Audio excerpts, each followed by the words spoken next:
Rabbi Ammi Hirsch of the Stephen Wise Free Synagogue in New York, and you're listening to In These Times. As much as each of us would like to think we would always stand up for what is right, it's truly rare to find individuals who refuse to compromise on their morals, who do not fold, even under social, financial, or familial pressure. Joining me today is one of those precious people. A writer, analyst, and activist. Dalia Ziada was born in Cairo, one of 3 children of a school teacher and a military officer.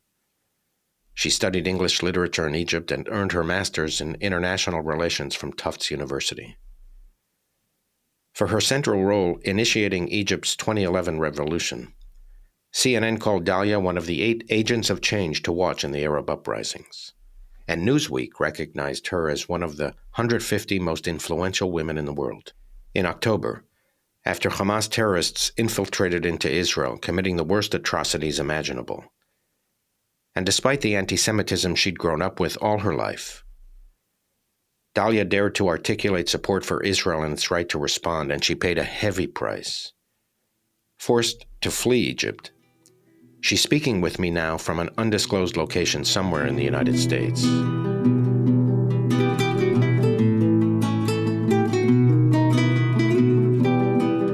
Dalia Ziada, it's such an honor, truly, to have you be part of the podcast, and welcome to In These Times. Thank you so much, Rabbi Hirsch. The honor is absolutely mine. I'm very happy to appear with you.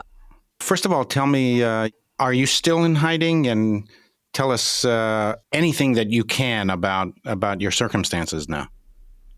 So actually, yes, at the beginning, I was in hiding. I had to leave Egypt in November. This was immediately after I made an interview with the Institute of National Security Studies in Tel Aviv University. It was a Zoom interview, actually, and I was commenting on what's going on in Gaza, the war between Israel and Hamas.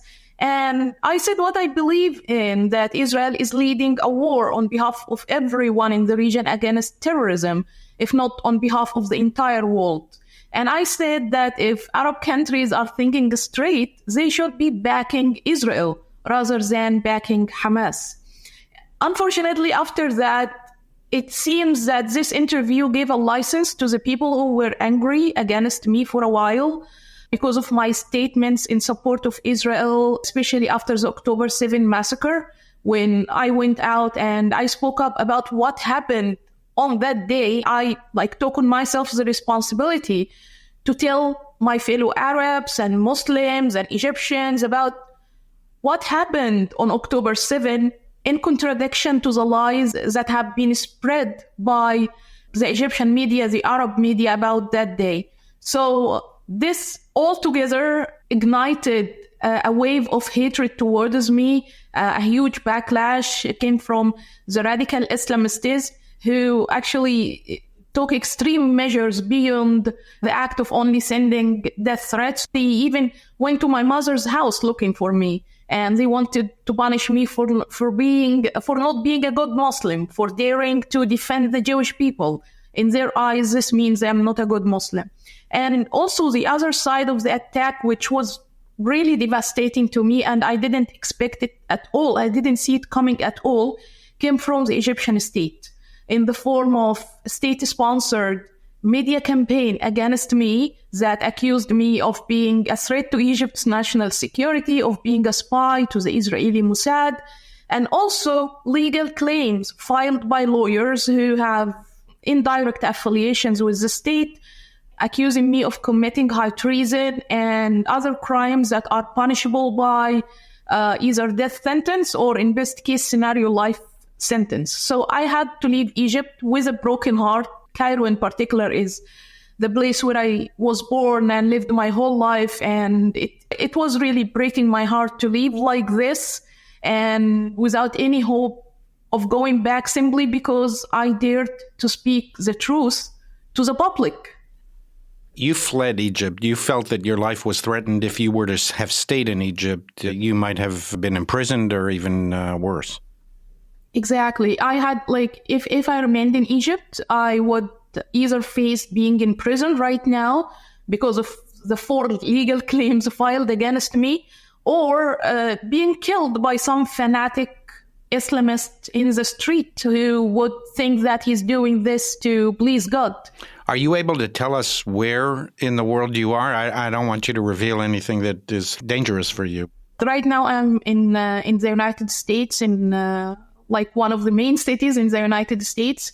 Great people are surrounding me, friends from all backgrounds, literally, some of them I knew from before, some of them are new friends, and they are doing everything they can to make sure that I am protected, I am well, and that I will get over this crisis. And they are, by the way, the people whom I call the good people. They are liberals, open-minded, they know how to disagree on certain things like political opinions, and so while at the same time not taking it to the level of hatred. What do you feel?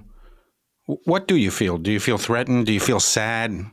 I imagine you have family in Egypt. I don't know are you in touch with them? What are your feelings now? My feeling is like, my father always used to say to me, my late father, actually, he died a while ago. And I remember when I always was angry because of how people treated me or how my colleagues at school were not nice to me or so, he always said to me, always disregard the circumstances around you, just focus on who you can be. He always said to me, be the flower in the trash. And this has remained with me forever. Actually, I remember every time I feel the need that I have to step up and do something, even if the circumstances around me would not allow this. So thinking about this right now is really what's comforting me, is what's comforting my sense of homesickness, because honestly, I'm terribly homesick. I tell you something, you may be laughing at me when I say this, but actually sometimes I open Google Earth just to virtually walk in Cairo streets. So it shows you like how homesick I am. But every time I remember that I did this for a good cause, for a good reason, for standing up for people who were assaulted for no good reason at all. Like I when I remember that, I feel really proud of what I did. And if time goes back and I knew that I will be facing all the persecution I'm facing right now because I said the truth, I think I would say it again. I would not hesitate for a moment to stand up for the rights of the women, the children, and the innocent Israeli civilians who were assaulted on October 7. And up till now, many bad people in the world are refusing to help them get their rights or to help them get justice simply because they are Jewish. So let me ask you to detail that a little more. Do you remember where you were when you first heard the news of October 7th? Was it on October 7th? It is, yeah. Actually, I was like a few days before that. I was in the United States, in Washington, speaking at the Atlantic Council. It's a big think tank in Washington. And I was speaking about the new dynamics of relationships in the Eastern Mediterranean.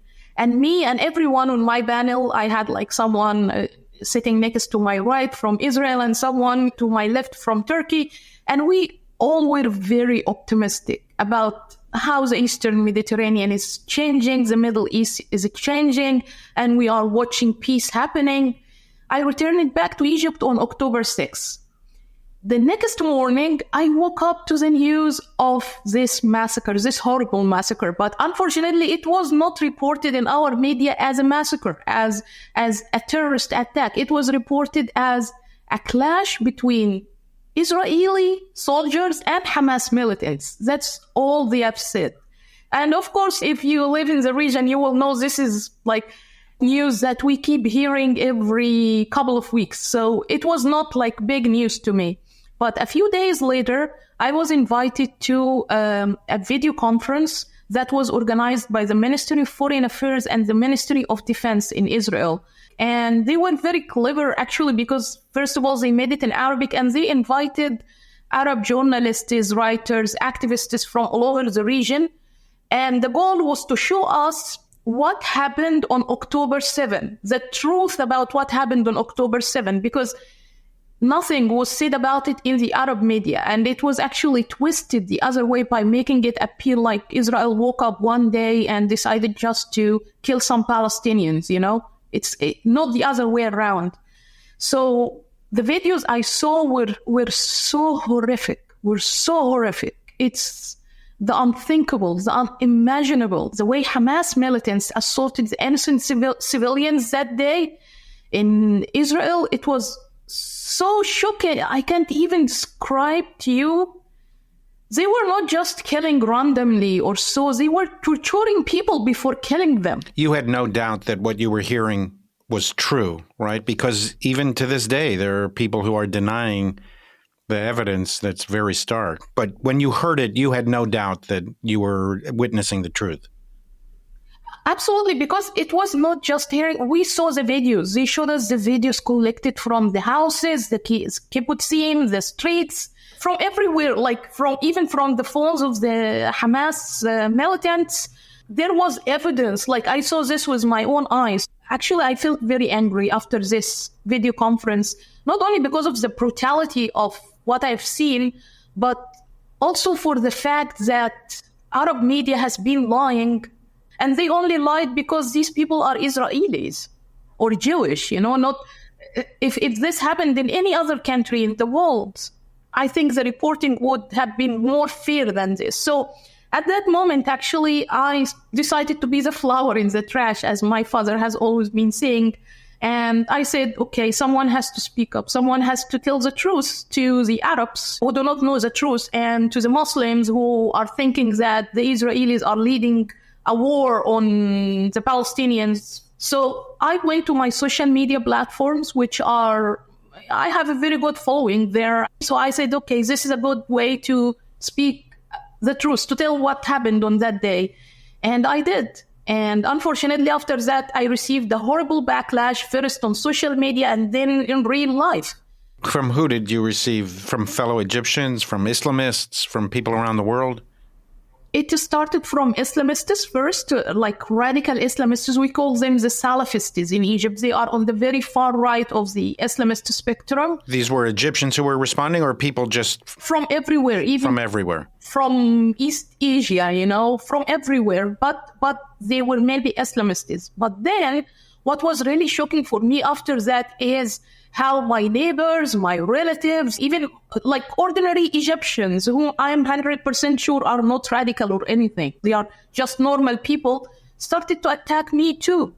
And they even started to accuse me of not being faithful to Egypt enough, not being a good Muslim, things like that. So it was really shocking. And then in a matter of only few days, things escalated to find out that the Egyptian state itself has joined the public in this rhetoric, and they decided to use me as a scapegoat to prevent or to defend themselves against being attacked in the same way by the public outrage. Because, the mainstream in Egypt and most of the Arab countries were very supportive to Hamas, or are very supportive to Hamas. Did it must have surprised you a little bit, at least. I assume that you had expected some criticism from some people, but the extent of it, the level of it, and even from people who, as you said, were neighbors and friends and normal people, not radical people. Did that surprise you?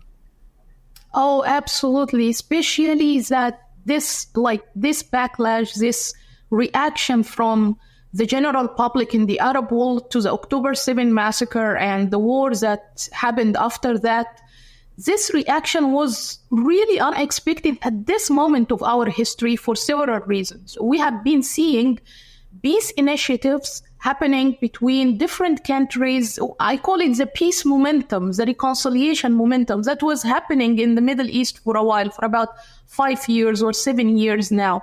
We are not only seeing normalization initiatives between Israel and Arab countries, like the case with some Arab Gulf countries, Morocco, and so on, but also we've started to see that Arab countries and Eastern Mediterranean countries that have always been in conflict with each other, they started to outreach to each other and make rapprochement and reconciliation initiatives and so on. Take, for example, the case of Turkey and Egypt, Turkey and Israel, Israel and Lebanon, and the list goes on. Even Arab Gulf countries like Qatar, UAE, Saudi Arabia, the list goes on. So we thought for a moment that, okay, we are living the momentum that will prevent Iran and its proxies in the region from doing something as tragic as what happened on October 7th. And actually, as someone who's lived in the region and has been observing this change very closely, I thought that it's hard now for the general public in Arab countries to go back to the moment when they were deceived by the rhetoric about Hamas being the good guys and Israel being the bad guys. Because we have seen with our own eyes, especially in countries like Egypt, for example, that Hamas were the ones who attacked our security when we were weak during the Arab Spring years. It was not Israel. On the contrary, Israel helped Egypt get rid of the terrorism in Sinai and so on.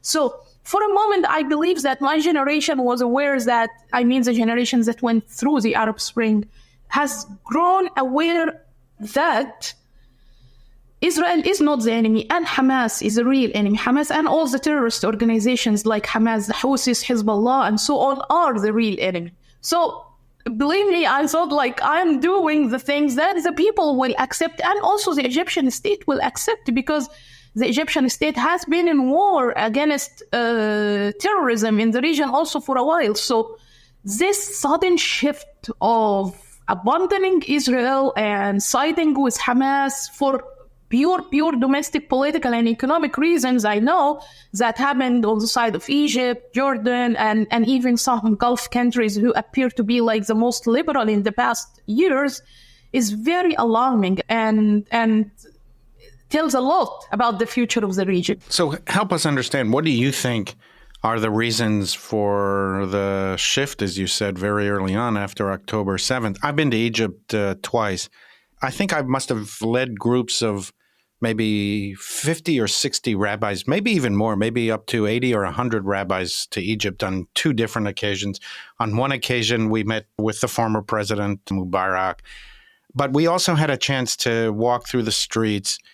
And I don't want to say that they loved Israelis. I don't want to say that. But, we were American Jews, and our impression was that the Egyptians are such hospitable people. They're so kind and so warm. And this was, of course, after the peace accords were signed between Israel and Egypt.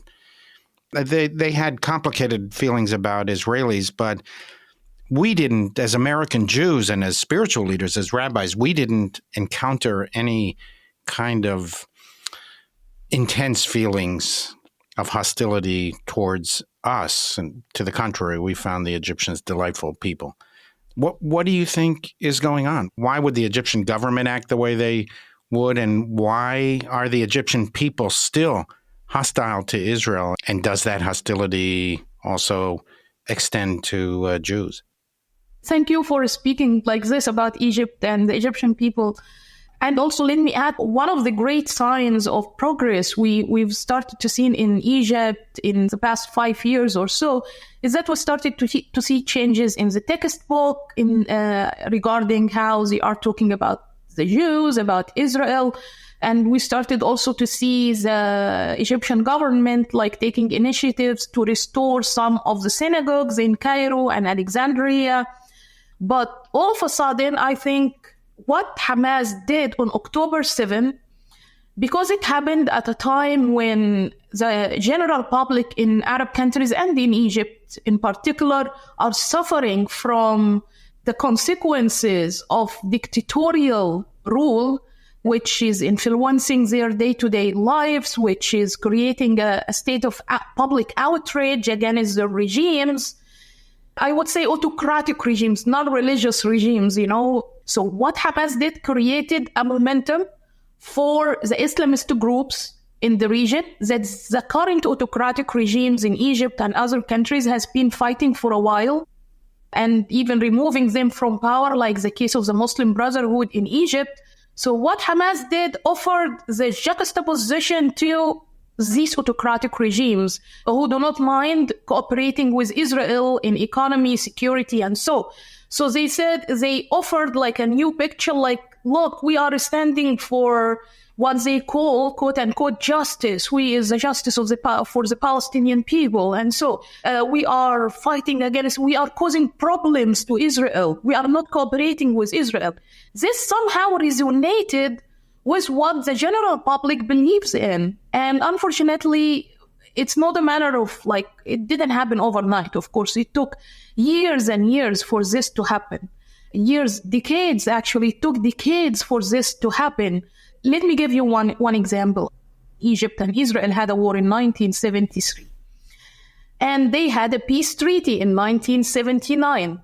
Despite this fact, despite that we have a peace treaty with Israel, up till today, there are, in the Arabic textbooks of primary schools, there is a lesson, a complete lesson that takes 1 week about the October War.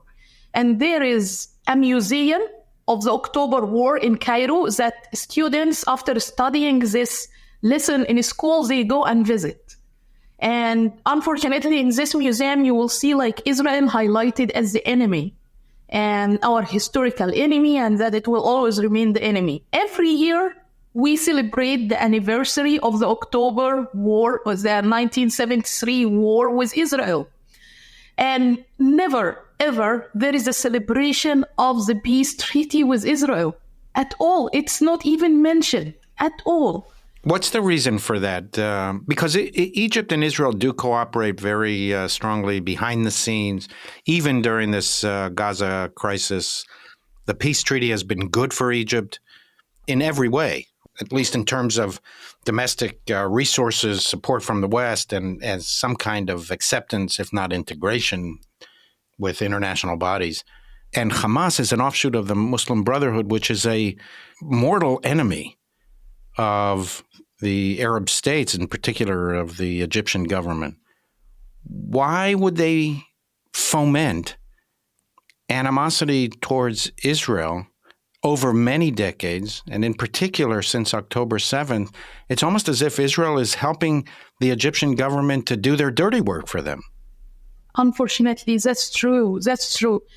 So the issue about why this relationship between Egypt and Israel is not getting on the right track yet, despite all the cooperation between the two states in the past few years and the peace treaty that has been in place for over 40 years, the fact that this relationship or this Israel-Arab conflict in general took several layers beyond or above its actual core. The core of the conflict was mainly an Israeli-Palestinian conflict over a piece of land. It started like this.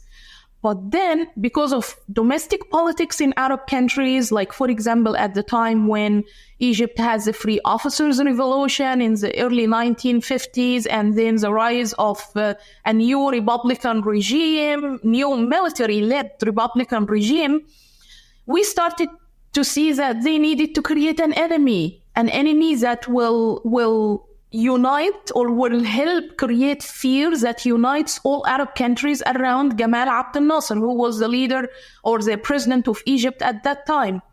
So who is the easiest enemy to create in the region? It was Israel at that time. And all of a sudden, the conflict that was supposed to be only an Israeli-Palestinian conflict has become an Israeli-Arab conflict.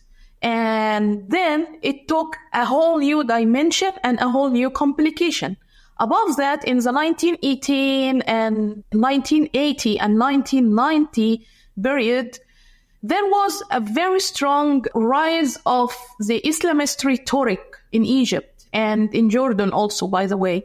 So at that time, the Islamist rhetoric was very strong that important sheikhs and imams would come on TV and speak like superstars. You know, they are on TV all the time. And this is how I think the regime at that time was thinking this is how they could control the people.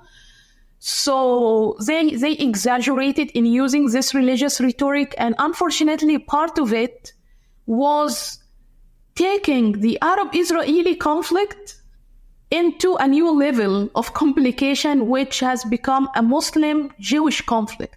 And these imams started to dig deep into religious texts, religious holy texts of Islam, to search for texts that are demonizing the Jewish people and demonizing the concept of Israel among the Arabs and portraying Israel as being a foreign body that is forced on the region, and that we, all Muslims, will be good when all the Jewish people are eliminated, or all Arabs will be good when when Israel is eliminated. And they started to promote that. So, of course, unfortunately, over years, it has complicated the very simple conflict that was happening between Israel and Palestinians over a piece of land, which, by the way, would have been much easier to negotiate if it was only kept to this limit. However, it has now become a Muslim-Jewish conflict and an Arab-Israel conflict. So that's why every time this conflict is being renewed or came to the front once again, it comes with a lot of complications. It's not as simple as we are looking from outside. So you're in the United States. You've been here now for a couple of months, several months. I don't know if you've had a chance to visit American campuses, or you're observing what's happening on American campuses and on the streets of some of our cities. We were taken aback. We in the Jewish community were taken aback by the ferocity of protests and animosity and anti-Semitism that erupted in the aftermath of October 7th. And it shook some of our alliances, because most American Jews are liberals. They define themselves as liberals. And we were part of these great institutions of Western civilization, the media, the universities, higher education, women's organizations, civil rights organizations. These were all part of how American Jews saw their destiny in the United States. And we were not only part of them, in some cases, we helped to build these institutions and led these institutions. So if you take a look at American campuses nowadays and the extent of not only the anti-Zionism, but the fervor for Hamas, how do you explain that? And what do you think American students and people who define themselves as on the left of the political spectrum, what do you think they're missing? What do you know that they don't know? Actually, yes, I visited several university campuses since I came here, either to speak about the situation in the Middle East or trying to figure out for myself what's happening. Also, I studied in an American university in Boston myself, so I can see the difference. I can see the change, the shifts that's now happening, and I can sense how shocking it is. I have a theory that explains why this happens.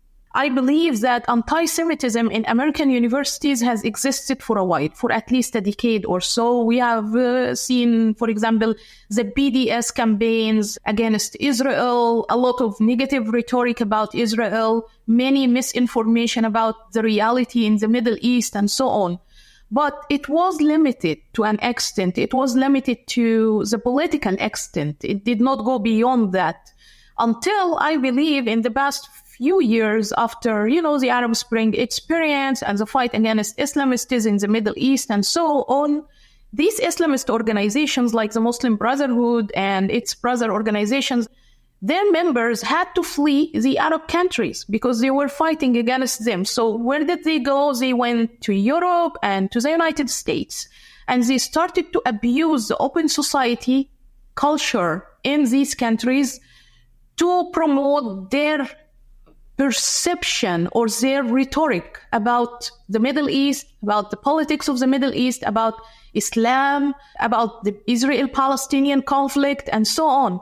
So we started to see them also the fact that they exist in universities, they exist also in several decision-making bureaus right now, in the United States, and they also thanks to the social media influence. And so these Islamists somehow were able to infiltrate into the groups of young people all over the United States, not only in universities, but also in the leftist movement, for example, that's now happening or have been happening in the United States for a while. These Islamists were able to infiltrate into these groups under the guise that they are a minority as well, and that they represent the Muslim minority. And they started to promote their twisted version of the truth, to promote their lies to these young people. So today, for example, one of the things that make me laugh, although they are very shocking actually, is some of the slogans that some of the young Americans here are saying when they are protesting against Israel or protesting in favor of Hamas or so. Some of them, for example, label Hamas as freedom fighters, not as terrorist organizations. Some of them called the Israelis as white colonialists. And I'm sure the people who said that know nothing about the Middle East, because if they know, they will realize that more than 60% of the Jewish people in Israel today were originally from Arab countries. And there are also Arab Israelis, and there are even African Israelis. So saying that, Israel is a white colonialist something was really funny to me. And even what was even more shocking to me is that I saw some women and some people from the LGBT community in American universities in Washington who are carrying slogans in support of Hamas. And I was saying to myself, do they understand that Hamas would kill them in a heartbeat simply because they are from the LGBT community or because they are women? Yeah, do they understand this? Of course not, they don't. So I think they are somehow influenced by this Islamist rhetoric that their peers are saying to them, Islamist peers are saying to them, and also this long anti-Semitic movement in American universities that has been going on for a while. So it's really sobering because these people are the most educated, the most intelligent, the most well-read, and what you're describing is a level of ignorance that is bottomless. But nonetheless, it's not that they're not capable of investigating the truth and understanding the truth. I mean, it's obvious to even casual observers that any person from the gay and lesbian community, from the LGBT community, or liberal Christians who would try to assert themselves in Gaza would be persecuted, and if they wouldn't be able to be stopped, they would be killed. So I think what you're implying is that there's a real moral crisis that's affecting the key institutions of Western life. What's at stake for Western civilization in this struggle that has become so intense in the aftermath of October 7th?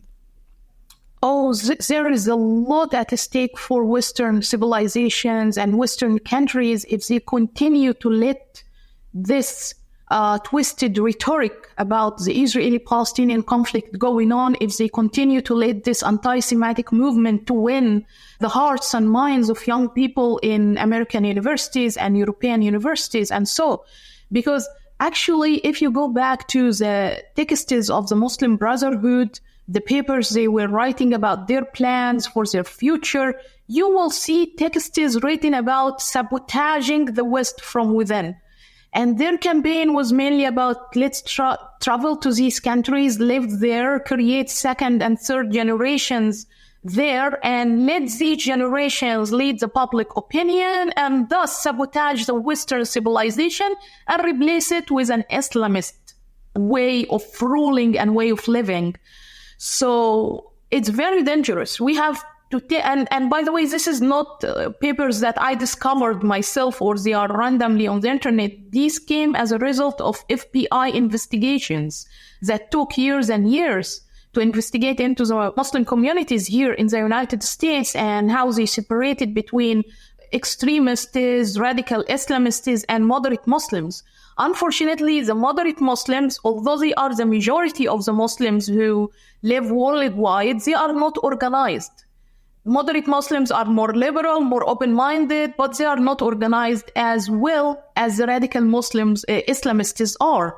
Because the radical Islamists have a political motivation moving them. But for the moderate Muslims, the issue is mostly about individual relationship with God. And like we don't feel like we need to impose our religious beliefs on other people.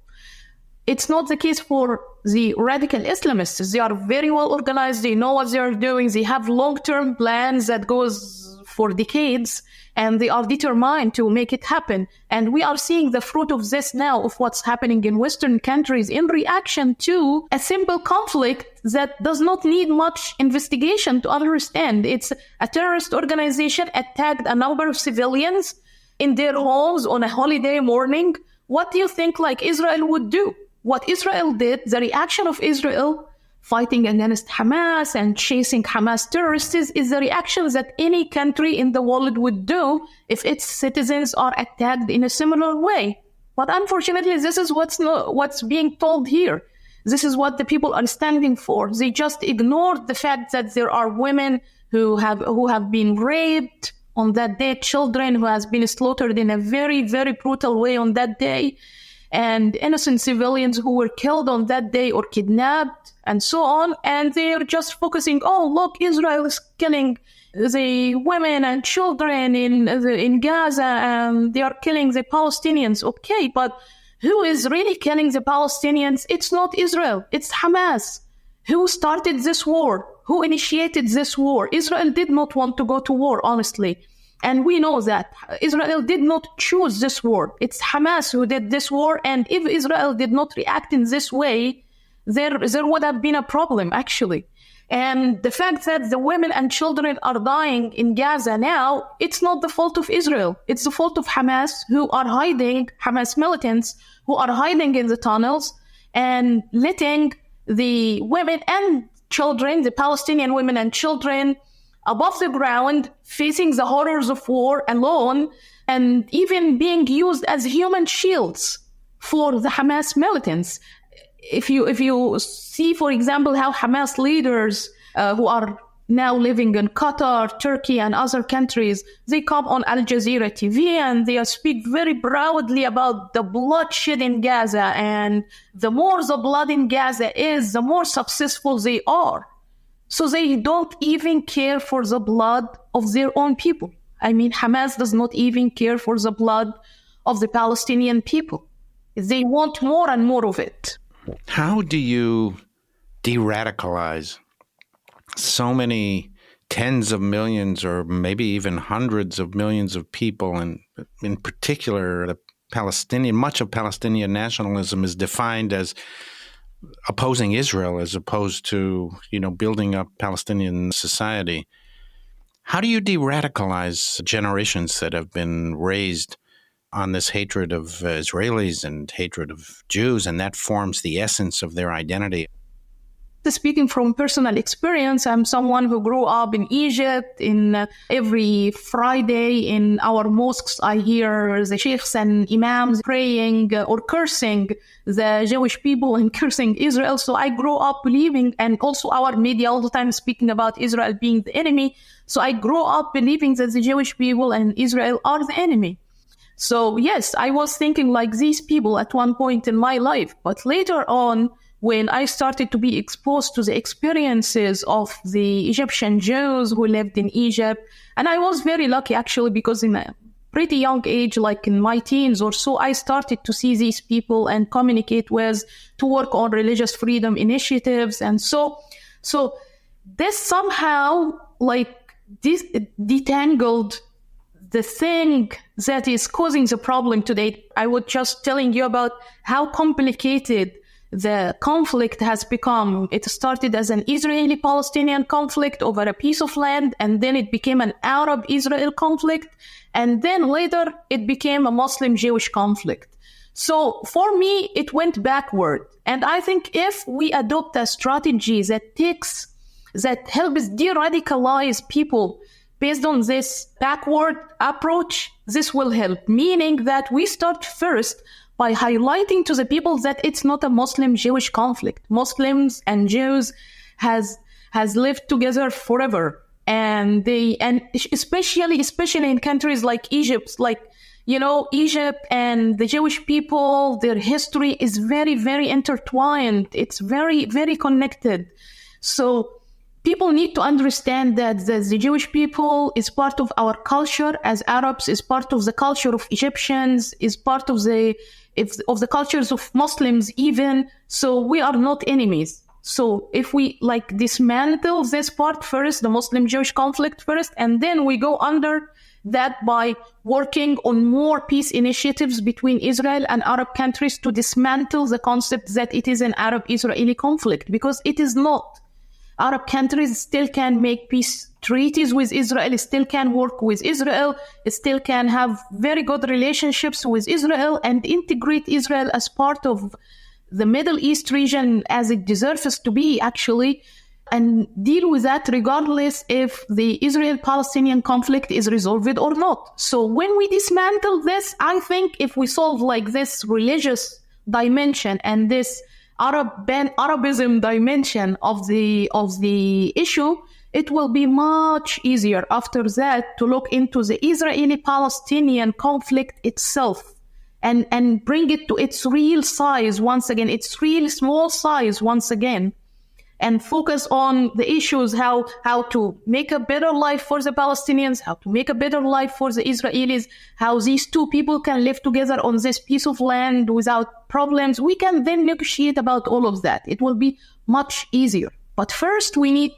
to work on the religious dimension and the pan-Arabism dimension. And to be honest, this will take many years, but we should start.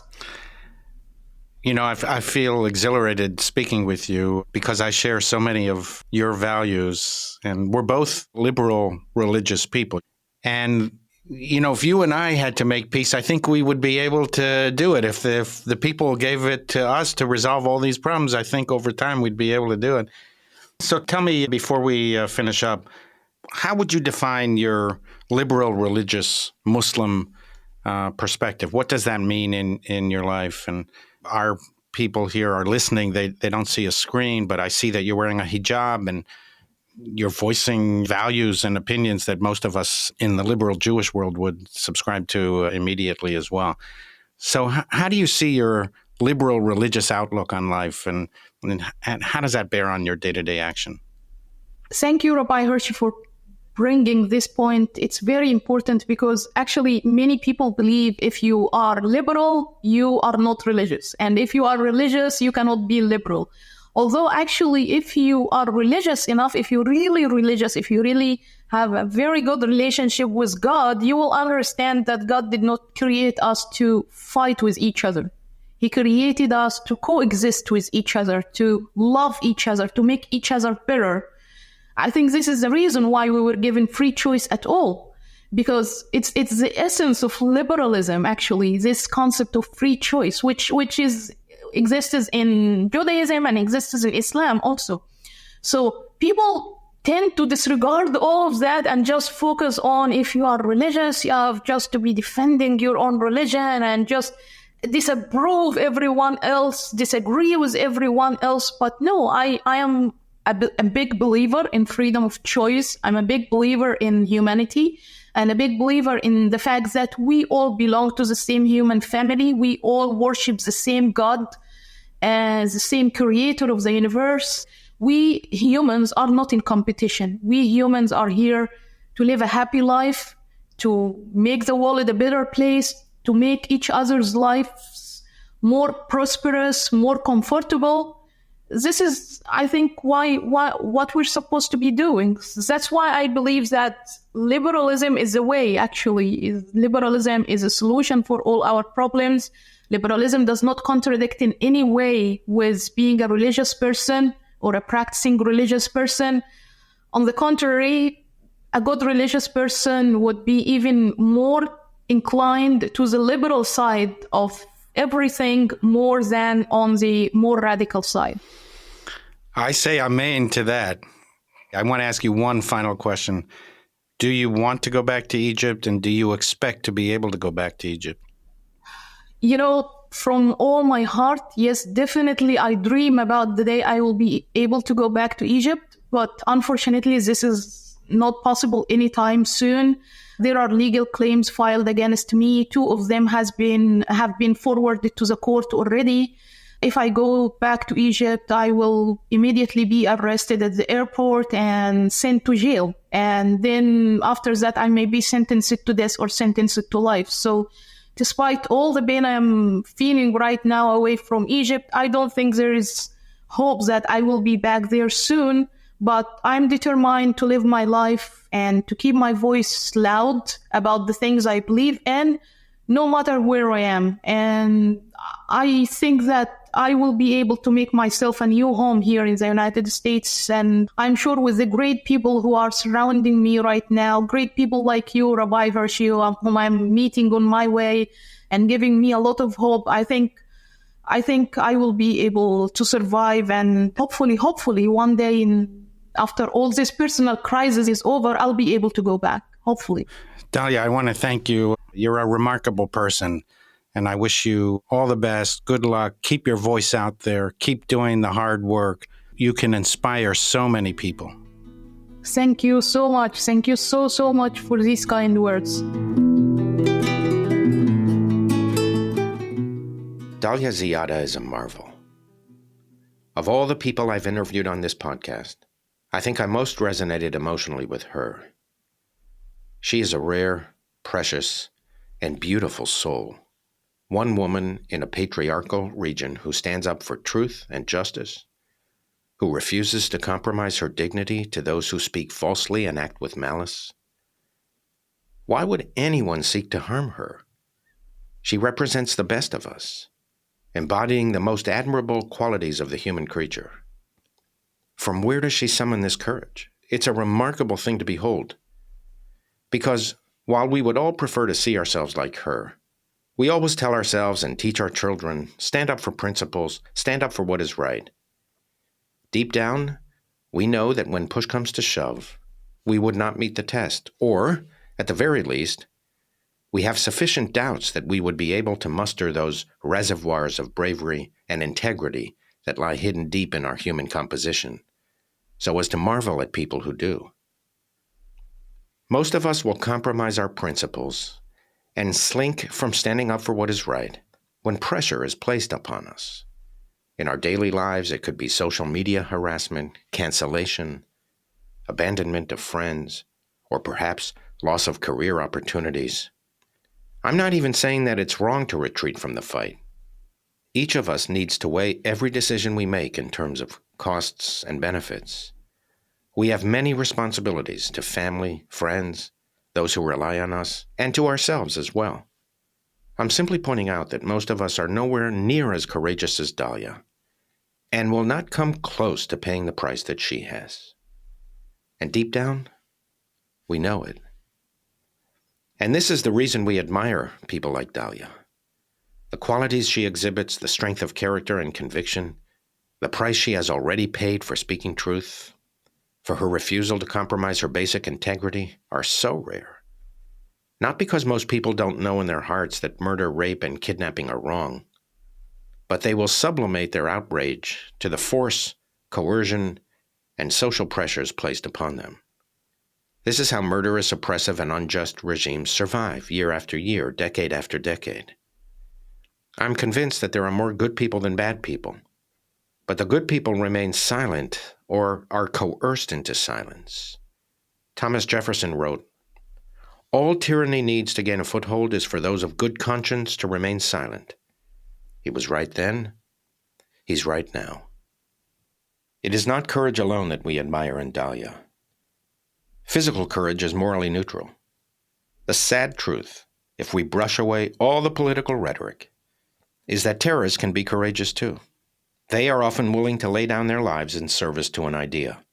If only they were not courageous, they would be easier to deal with. Therefore, courage can be dangerous. History's villains were courageous too, but they were courageous for the wrong things. This is what we admire in Dalia. She is courageous for the right things: human dignity, truth, justice, compassion, liberty, freedom, peace, coexistence. The well-worn phrase, "one man's terrorist is another man's freedom fighter, is, at its core, a cynical, even nihilistic view of the world. It's simply not true. There is right and wrong, good and evil, life and death, even if locating what is right, good, and life-affirming is often a complicated and uneven process. We need people like Dalia Ziada.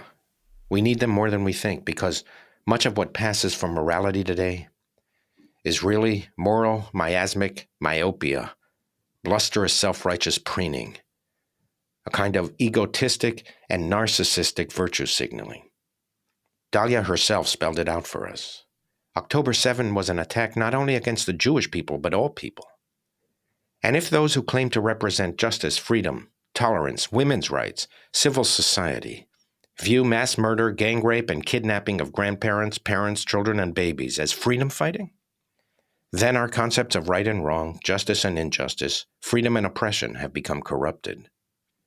We need people like Dalia to set us straight and guide us out of the fog and mist purposely sowed within our central institutions to confuse us and undermine Western values. We need moral teachers and moral guides. We are born with moral potential, but like every other skill, moral talent must be activated. We must learn to be good. We need moral training. We need moral discipline. This is why the failure of America's top educators and spiritual leaders to respond to the moral evil of October 7 is so devastating. We need to practice morality, not merely think about it. We need to habituate ourselves daily to moral living and train ourselves daily for moral discipline. If we have such moral exemplars, if they offer moral example in word and in deed, and if they demonstrate moral courage in defiance of cowardice or convenience, there is yet hope for humanity.